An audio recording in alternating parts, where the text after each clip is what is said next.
The Vector Continental 2 to 12 by 44, as seen here in the first focal plane, is a truly wonderful optic. I really do think that Vector hit all the right notes and all the right keys to make this thing as nice as it is. But as nice as it is, Vector felt the need to improve upon it a little bit more, or at least create more options for people like yourself. The reticle found in this is the SCFF67. That is the one that I did the full review on, and yes, it is in the spur mount, which is a little overkill, but I basically got that for free on a couple of different trades.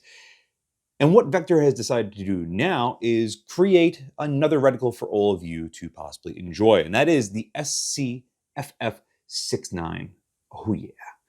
This is very reminiscent of what we've seen with some EOTech products, more specifically the Voodoo 1 to 10, where you have a large segmented circle around a finely illuminated center dot. It's actually the same centers from this, but instead of the post at 3, 6, and 9, you now have a big ring around it. And that's the only real difference between this scope and that one, with the exception of the illumination knob, but I'll show you a much closer look of that soon. And then we're going to see which one of these reticles is going to be better suited for you and your purposes with this optic. Physically, these two scopes are exactly the same, with the exception being the illumination knob. On the version with the 6.7 reticle, there are 6 brightness settings with offs in between, and it spins around 360 degrees. It feels really good and has a good little bite to it as far as the detent every time you roll in or out of a position, and honestly, it's fine. Illumination on the 6.7 is pretty bright for what it is. On the 6.9 version, it goes up to 11 with hard stops at the maximum and the minimum. For some, it'll be a pro. For others, it will be a con as far as which one you prefer.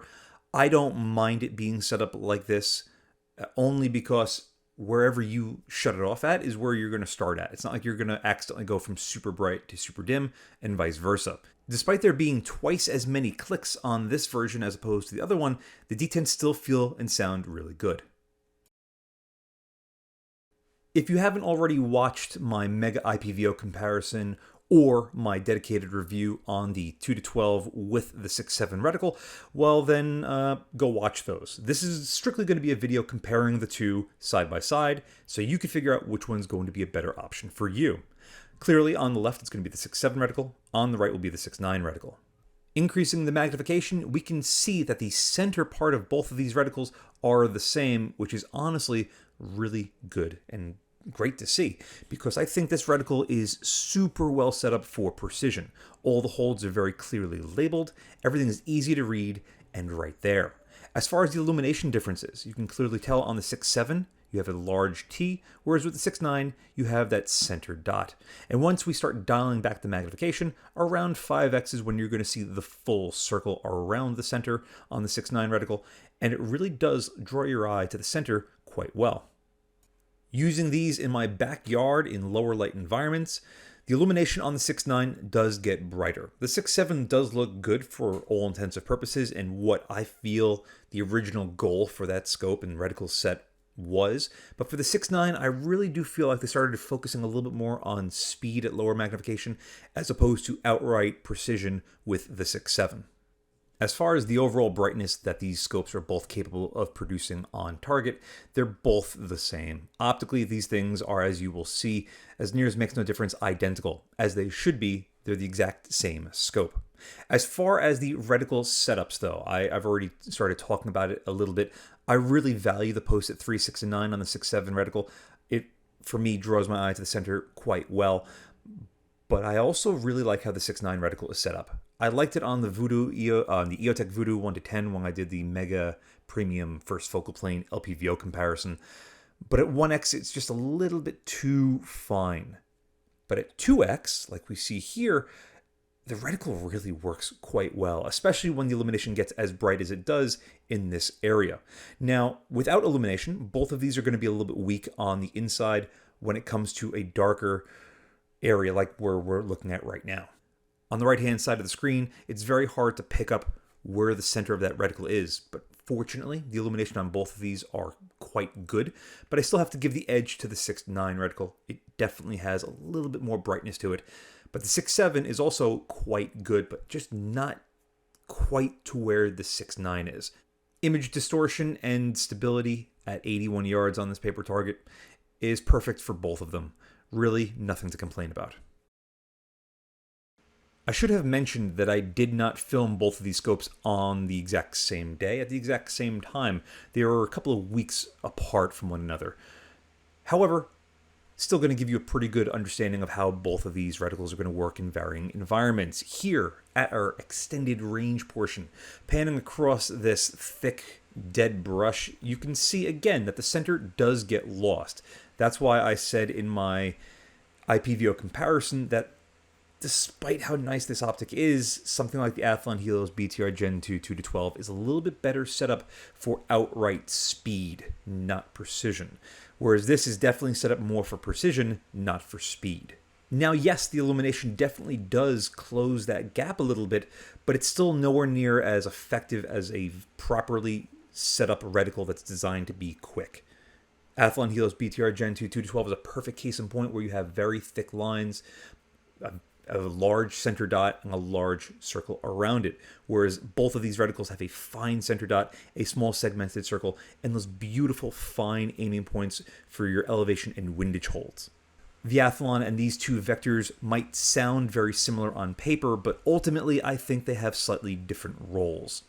As far as how both of these perform out here, they're as near as makes no difference the exact same. I cannot fault either of them for how they perform optically. Truth be told, they're some of the most beautiful looking images for the price point that I could really come up with. They're staggering. At 1,000 yards here on both of these solar panels, granted the sun's in different positions in the sky when I filmed with both of these images look identical to one another, whether we're at 0 mils of added elevation or at plus 10 mils of added elevation. And when we do get there and reacquire our position on that solar panel, I don't notice any real loss of center sharpness. At the 6 o'clock position, it gets a little bit softer, but you're dialing for elevation so you don't have to worry about holding in the drops. If you are worried about that, just get a canted mount, bring it up 15, 10 MOA, even something that minimal will be more than enough. Out at 2,000 yards on the horizon, both of these at 0 mils of added elevation are as good as you could possibly get, especially for the price point that these scopes come in at. What else can I really say about these scopes? As overall packages, they are tremendously nice. The only thing that they are missing is a throw lever or a cattail, but that is seriously it. The only thing that's left to talk about are these reticles and what is their best case scenario. Given the fact that both of these have the exact same center reticles, but the outside is obviously different on both of them, I feel is going to guide you in potential different avenues. I feel that the new 6.9 reticle, with that very large segmented circle which disappears at 5 to 6x, is better suited for speed when the illumination is on. The 6.7 I feel is better suited for precision. You could see the illumination is on both of them right there. And the 6.7 having the illumination on the windage and the elevation is going to allow you to use it better in lower light environments if you're going to be holding for your dope. However, beyond that, both of these reticles are more than capable of the exact same performance task at 5x to 12x. So the big difference comes down to the lower end magnification of 2-ish to 5-ish. And at that point, it completely comes down to your personal preference. I feel that if you're on the fence about which one of these you want to go for and which one will be better for you, if you value a little bit more precision, I would say the 6.7. If you value a little bit more speed, then go with the 6.9. However, both of these will work almost identical once you do a little bit of training. But if you want a little bit brighter illumination, go for the 6.9. Really, it's splitting hairs between these two. A lot of it comes down to what your personal needs and wants are.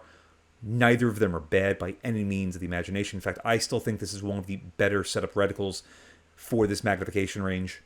And I've had no problems using this thing in a multitude of different environments.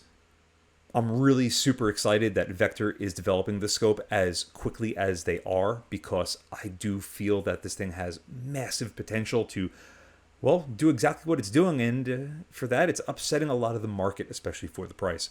Now, granted, the new tariffs that are about to hit, it's currently April 7th, 2025. That might definitely change things, but for right now, for the price, I do not think you could beat either of these optics. They're basically perfect. And on that note, thank you all very much for watching. And as always, I'll see you again next time.